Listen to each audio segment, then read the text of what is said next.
Hey, good morning and welcome. Thank you so much for tuning in. My name is Josh. I work with our students, and right now our church is going through a series called At the Movies. What we're doing is basically taking modern day parables, which are movies, and we're pulling spiritual truths out of them. But because we're using actual Hollywood blockbuster movies, we don't have the rights to stream them online. So if you want to see At the Movies, please join us every Sunday at 9 a.m. or 10:50, and childcare is provided in both services.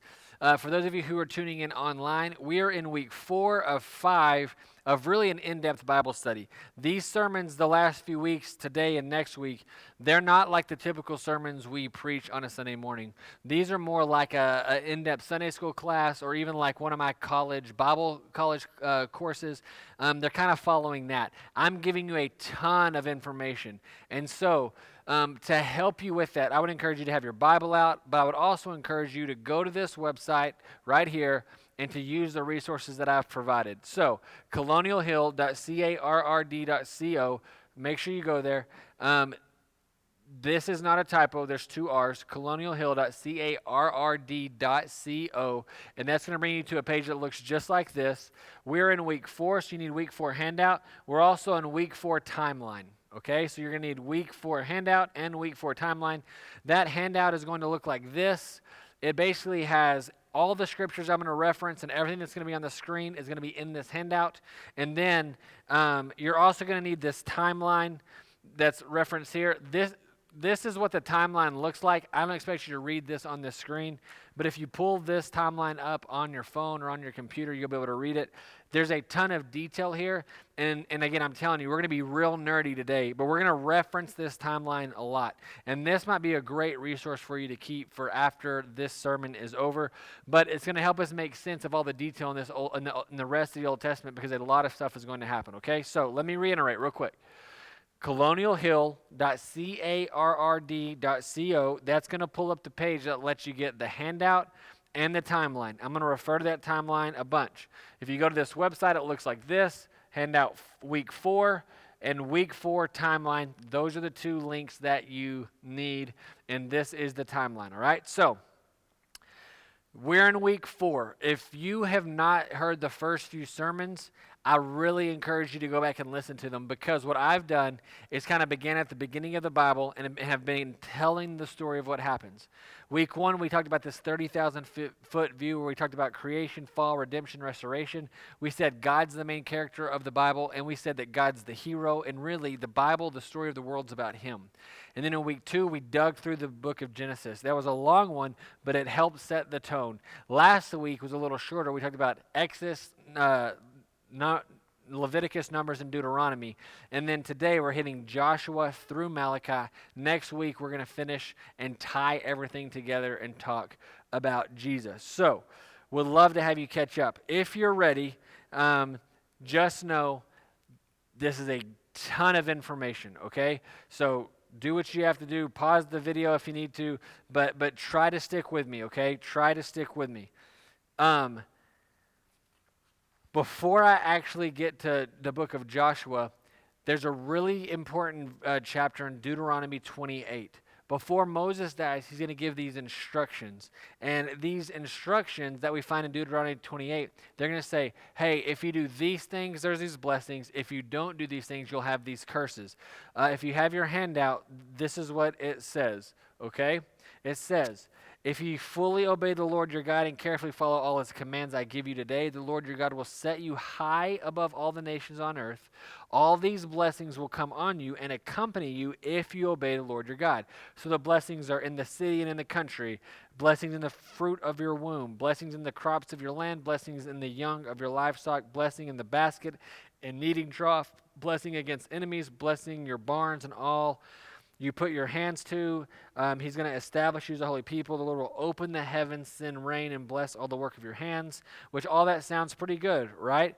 The things we really ask for all the time. God says he will give these things to his people if they obey him, but if they don't, Deuteronomy 28:15, if you don't obey the Lord your God and do not carefully follow all his commands and decrees I'm giving you today, all these curses will come on you and overtake you. And the cursing is basically Everything he said he would bless, he's going to curse, and then ultimately they would be defeated by their enemies. In Deuteronomy 28:36 says, "The Lord will drive you and the king you set over you to a nation unknown to you or your ancestors. There you will worship other gods, gods of wood and stone. You will become a thing of horror, a byword, and an object of ridicule among all the peoples where the Lord will drive you." So let me give you a generalization of the Old Testament. There's going to be a few really good years, and he's going to bless them like crazy, and there's going to be a lot of really bad things that happen. And as you read Joshua to Malachi, if you keep Deuteronomy 28 in your mind, literally everything that Moses says happens is going to happen. Seriously, Joshua to Malachi is the slow unfolding of everything God just said in Deuteronomy 28. It's actually quite brilliant, but it's also sad at the same time to read. So you want to make sense of 1st and 2nd Kings and 1st and 2nd Chronicles and a lot of those prophets. Man, you go back to Deuteronomy 28, they didn't obey, and because they didn't obey, all these curses happen. And what we're going to see is they do get taken into captivity. They are deported, and all this crazy stuff happens. So when Moses dies at the end of Deuteronomy, the first 40 years of his life, he was in the palace. The second 40 years, he was in the wilderness. The last 40 years, he had led God's people out of Egypt, and they were wandering in the wilderness, and they got the law. When he dies, he's led them up to the edge of the promised land, but he does not get to enter.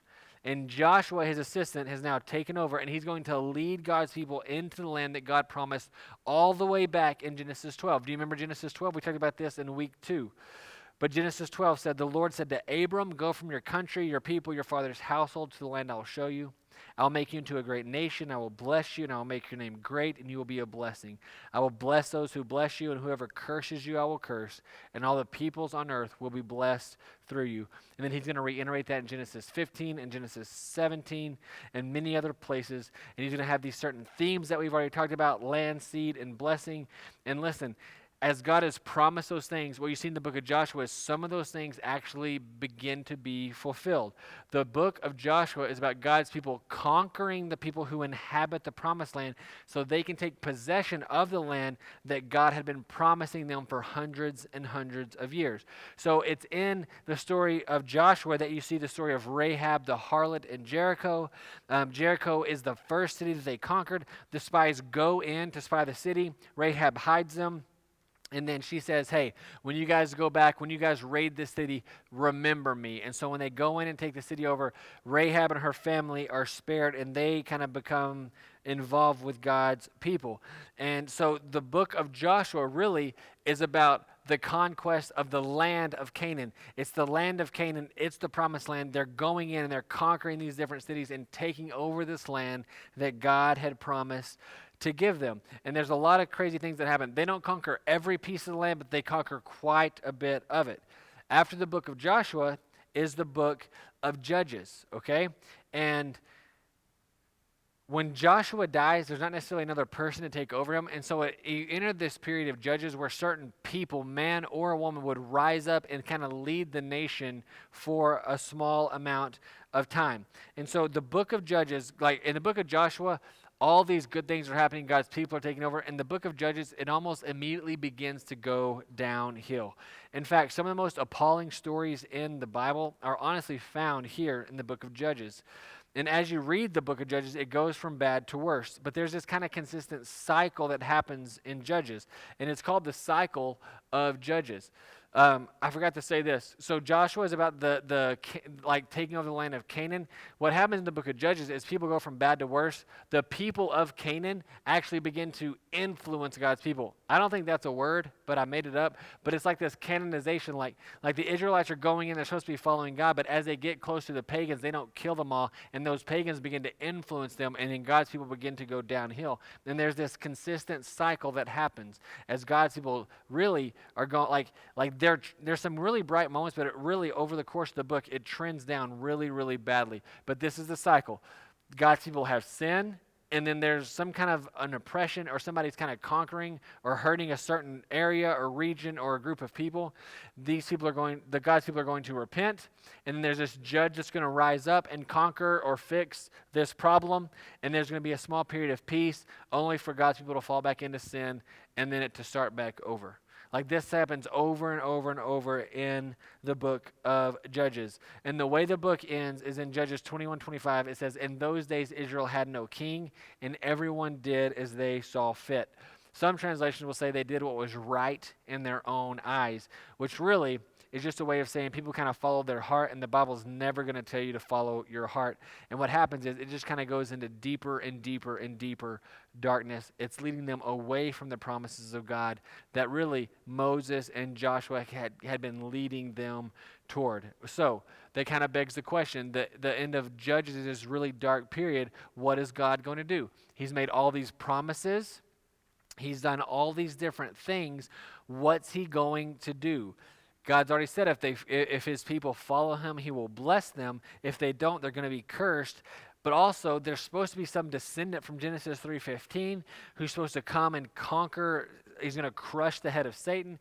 You have all these promises from Genesis 12 about land, seed, blessing, that the whole world's going to be blessed, and they're going to, be as numerous as the sands of the sea. Like how is God going to respond? What is God going to do? Well, we're going to enter the period of the kings. And so 1st and 2nd Samuel tells us how we transition from judges to kings. The last judge is a guy named Samuel. He's also a prophet. And he is going to install the first king, who is King Saul. Now, if you look at your timeline, again, I don't expect you to read this. I just want you to refer to yours. But King Saul is right here. And you'll see that he is partly green and partly red. Some of the kings, like David and Solomon, are green. There's a bunch of red ones here. There's some red and green ones here. I'm going to explain all that. But green means they were a good king. Red means they were a bad king. Saul is some green and some red, because Saul starts out really good, but Saul ends really bad. Okay? So you might just want to keep this in front of you as we begin to talk, especially now, because there's a lot of information about the kings and all that. So Saul starts out good, but he ends badly. During Saul's reign, Samuel is going to actually anoint David as Saul is still the king. He's going to also anoint David as king. But what we know about that being removed is that we know that Saul's going to die, and God's going to usher David in, and then David and David's son Solomon are going to kind of be like, their reign is going to be magnificent. Their two reigns are going to be like the most glorious years in the history of Israel. And we can kind of see that. But in the time of Saul, there's some good times, but it's going to end badly, okay? Also during the time of Saul is the story of Ruth. It kind of happens in this time of Judges, in this transition period. The book of Ruth tells about this Moabite woman who marries a Jewish man and marries into a Jewish family. She has 2 sons, and her husband dies. So she's going to take her 2 sons, and she's going to go somewhere where there's not a famine. And then her 2 sons marry Moabite women.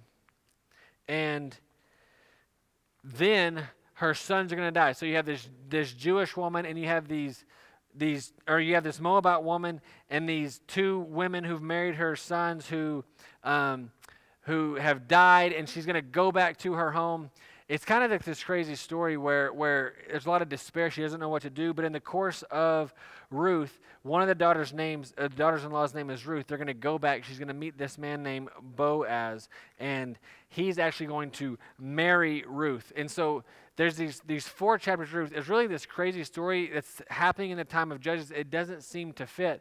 But if you look at how Ruth ends, you can kind of tie all these kind of stories together. This is how Ruth ends. It says, "This then is the family of the line of Perez.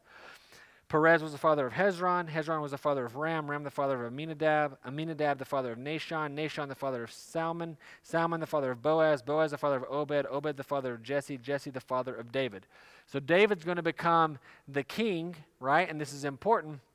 But it starts with the line of Perez. So if you've missed the first 2 sermons, this doesn't make a lot of sense, or the first 3 sermons. But if you go back and listen to those first 3 sermons, this is a really epic chapter, because who was the father of Perez? That was Judah, right? And so when we trace the story of Genesis, there was Abraham, then the promise flowed to Isaac, then the promise flowed to Jacob, then the promise flowed to Jacob's son Judah, then it flowed from Judah's son Perez, and at the end of Ruth, it's this awesome story of how these Moabite women are all intermixed in this line, but how there is Boaz and Ruth who have Obed, Obed who has Jesse, Jesse who has David, who's going to be one of the most glorious kings of Israel. So again, the Bible's connecting and carrying these promises through as it's unveiling the story of the world, and it's showing how God's been faithful, and he's orchestrating all these pieces, and he's keeping all of his promises. So even though the world has been crazy and the period of Judges was dark, God is absolutely still at work, even if it feels like he's in the background, but he's moving to do all that he has promised to do. So if you're kind of following along chronologically in the Bible, we're now kind of up to 2 Samuel, that book. We're approximately 600 years removed from Abraham, and like Genesis 12, we're probably over 600 years removed from that moment, and we see God at work, God being faithful. Now we're to David, and he is the David who fought Goliath. The whole army is scared on the side of the mountain. Goliath is this giant that's challenging everybody, and David is this boy who goes out and kills him with a slingshot. David is the one who they sing, Saul has killed his thousands, David his 10,000s. He's literally a man of war, but he's also wrote so many of the Psalms. He's not perfect by no means, but the Bible says he's a God after my own heart. Like he's a man after God's own heart. It's this David who's going to reign supreme and establish the nation of Israel and give it a firm footing. And they're going to follow God like crazy, and they're going to see all these blessings come up. And what we see is that David is on the throne, and he's a descendant, and God is going to promise David that David is always going to have a descendant. So again, God just keeps making these promises that he's going to have to fulfill. Listen to what 2 Samuel says. It says, "The Lord declares to you that the Lord himself will establish a house for you." This is God talking to David. "When your days are over and you rest with your ancestors, I will raise up your offspring to succeed you, your own flesh and blood, and I will establish his kingdom. He is the one who will build a house for my name." This is talking about Solomon, and he's going to actually build a permanent temple. So they're not in a portable tabernacle anymore. "I will establish the throne of his kingdom forever." Verse 14, "I will be his father, he will be my son. When he does wrong, I will punish him with a rod wielded by men, with floggings inflicted by human hands. My love will never be taken away from him, as I took it away from Saul, whom I removed from before you. Your house and your kingdom will endure forever before me. Your throne will be established forever." So God's making these promises. Not only through David is this person who's going to come, who's going to crush Satan, as Genesis 3:15 says. Not only is it through God's people that all these other promises are going to be fulfilled, but also God had just promised that David will have a descendant who always sits on the throne. So, again, we're having to hit the highlights and go quickly. After David dies, his son Solomon's going to take over. And Solomon is the wisest king who ever lived. He wrote much of the Proverbs. He wrote Song of Songs. He wrote Ecclesiastes. He's going to follow in David's footsteps, and he's going to enjoy overwhelming prosperity. He's going to build that permanent temple in Jerusalem so that they're no longer in a portable dwelling place. And he did incredible things, and the kingdom flourished like never before. He wasn't perfect, right? He wasn't perfect, but he was a good king, and the nation was in the best spot it had ever been in. When Solomon dies, his son named Rehoboam takes over. This is 1 Kings 12 and 2 Chronicles 10 kind of tell the same story. This is a super, super significant point in our story. What's going to happen is people are going to come to Rehoboam and ask him to lighten the load that Solomon had put on them. Solomon was a good king, but he was making people work hard. And they're saying, "Hey, your father made us work hard. Please lighten our load." And basically he says, "Hey, give me 3 days to make a decision. In 3 days come back, I will tell you what my answer is." And so during those 3 days, he talks to the elders, and the elders say, "Hey, these are the same guys who helped guide his dad." They said, "Hey, if you actually lighten these people's load, they're going to love you forever. And you're going to establish your throne. It's going to be good. Just lighten their load. It's fine. You don't really even need them." But then he turns around and talks to his buddies, and they say, "Oh yeah, they think your daddy was hard. You just wait. You're going to be even harder." And for whatever reason, Rehoboam likes what his buddies say compared to what the elders say. And so when those people come back in, he answers them harshly. And it's at that moment that this nation of Israel is going to be fractured into two different kingdoms. It's going to have the northern kingdom, which is the nation of Israel. And you're going to have the southern kingdom, which is the nation of Judah. But 1 Kings 12 and 2 Chronicles 10 are super important because they tell of how the kingdom of Israel becomes a divided kingdom. And so 11 of the 12 tribes go with a man named Jeroboam, and they're the nation of Israel. Judah alone is left with Rehoboam as their king. Again, if you look at your timeline, this timeline right here, this right here is what that's talking about. There's a huge split right here. This is when the kingdom literally splits, okay? And so you have the 10 tribes of Israel up here. These are their kings. And then you have the nation of Judah down here, and these are their kings, okay? And so we're going to trace kind of this real quickly and explain what is about to happen, all right? So every single king of Israel is red, which means they did what was evil in God's sight. And you can see that. You can see their names listed there and approximately what dates they reigned. That's all an approximation. But every single one of them was marked by not really following God the way they were supposed to, okay? Now, the nation of Judah, they have some red ones. They also have some green ones in there. They had some kings that did what was right in God's eyes and really tried to follow them. These guys are all descendants of David. These guys are not. Okay? And so keep that in mind. This is Judah, this is Israel, this is 10 tribes, this is one tribe, or this is the 10 tribes, this is the 2 tribes of the south. I'm sorry.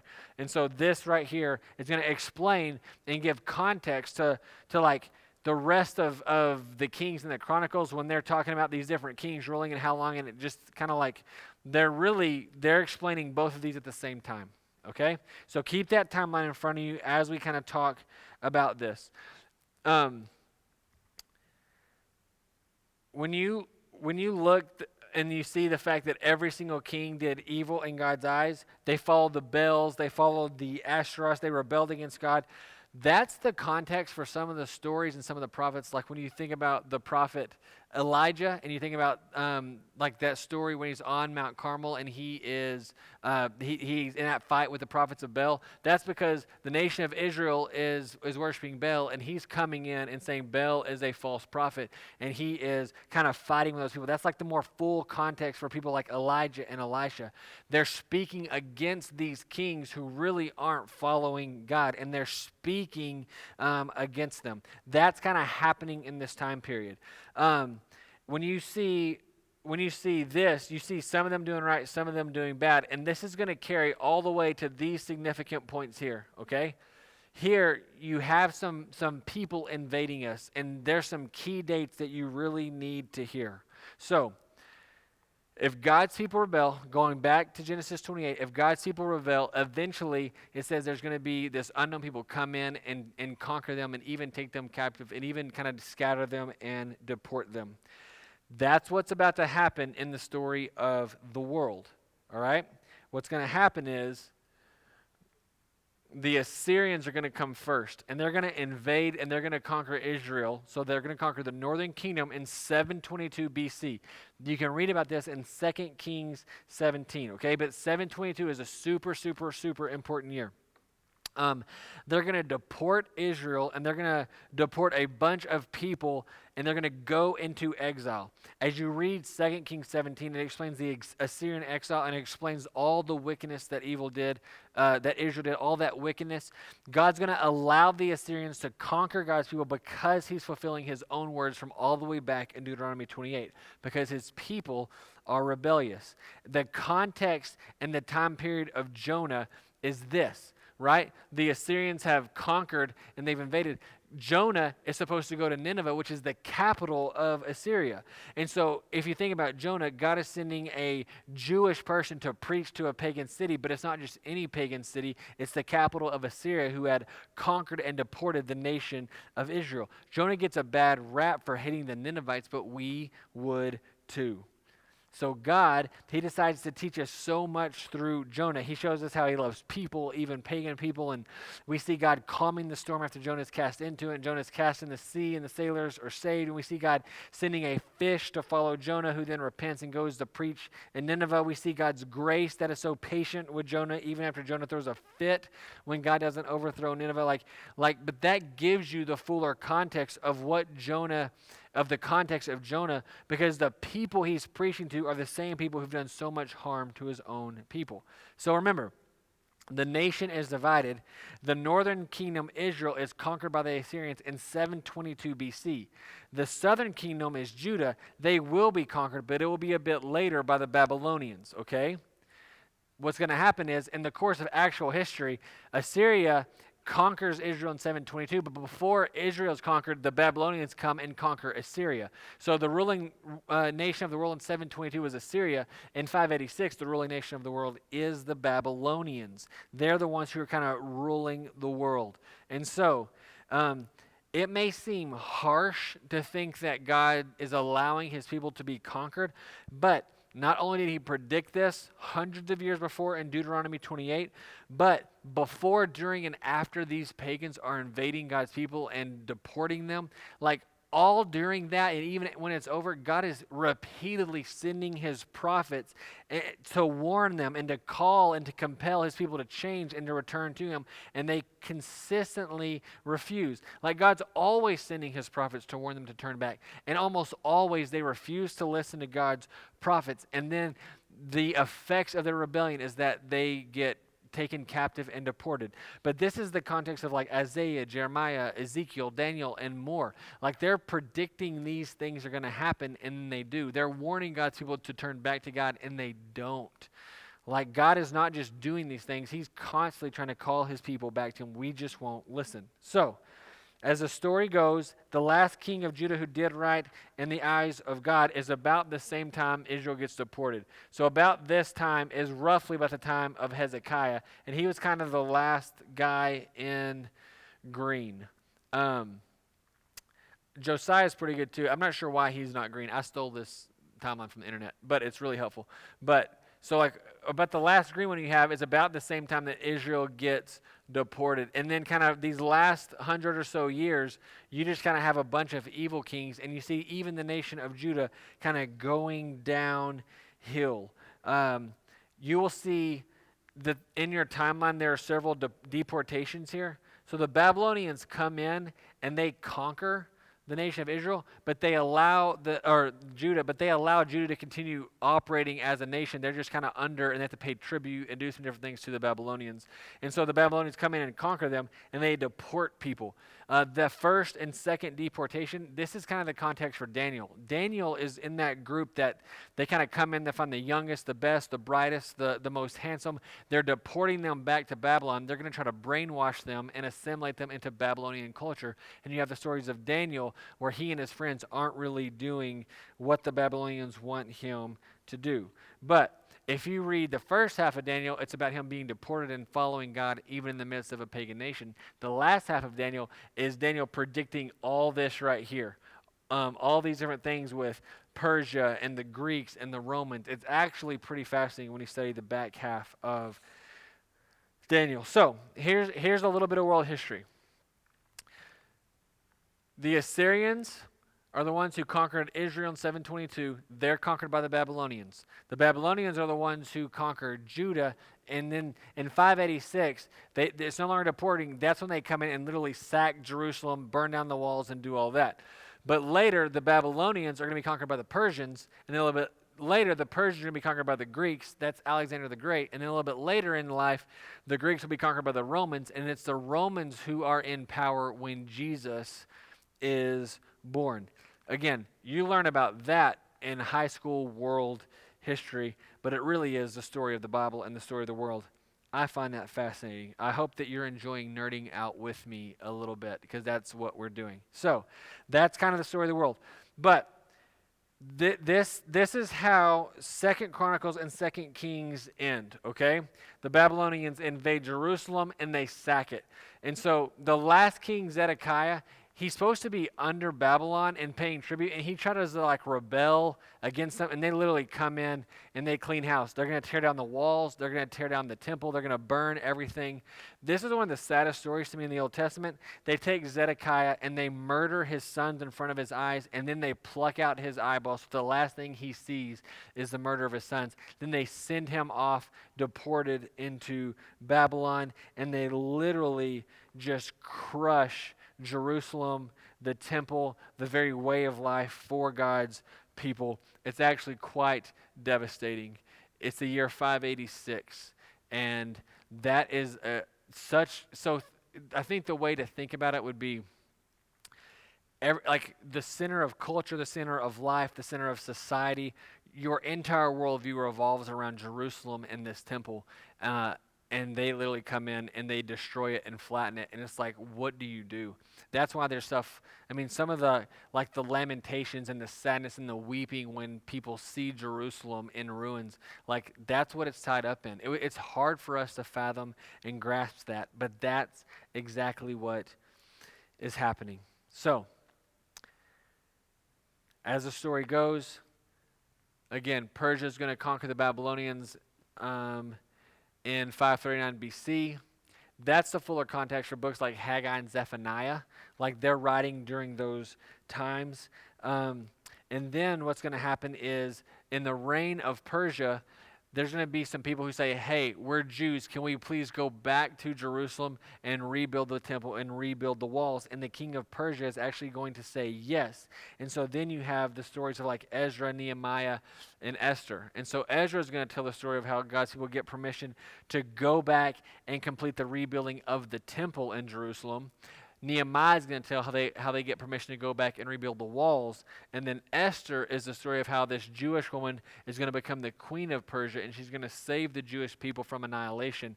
It's a kind of a long story, but a guy is literally trying to get the Jews killed.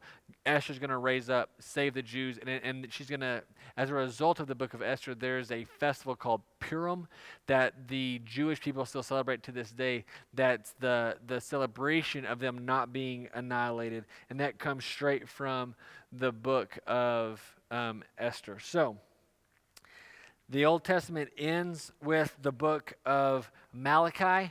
And so what we see is one of the themes that runs throughout all the prophets is that one day God's going to restore what's been broken and torn down. There are themes of a suffering servant. There are themes of an anointed one coming to rescue and redeem and restore.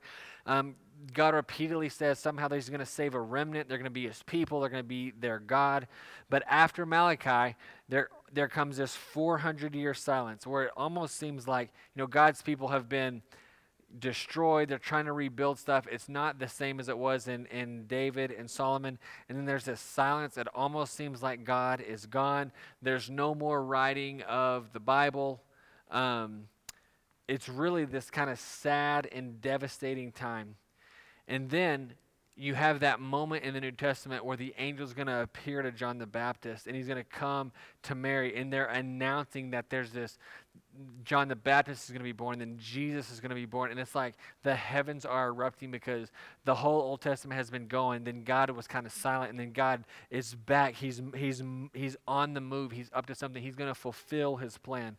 And what we're going to see next week is that, man, when Jesus comes, he does so much, and there's so much implications. And man, when you really look at the life of Jesus, it begins to make the Old Testament make more sense. And the more you understand the New Testament, the more the New Testament, the more you understand the Old Testament, the more magnificent the New Testament is.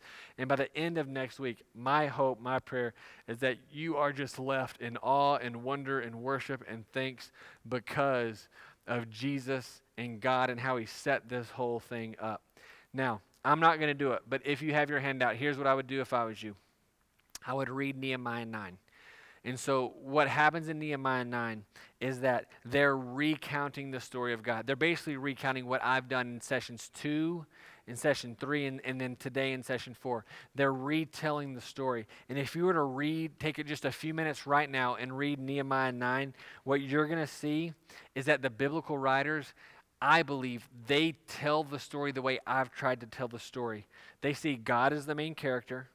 What they see most clearly is that humanity is sinful and that we have failed to fully honor and obey God. But even so, God has absolutely been faithful and it worked the whole time. Which brings us to next week, where we're going to tie this all together and we're going to see why God's the hero and how God really does redeem us. And all this foreshadow that we've been seeing in these first 4 weeks, how they come to fulfillment in Jesus. So please tune in next week as we conclude our 5-part series about the story of the world.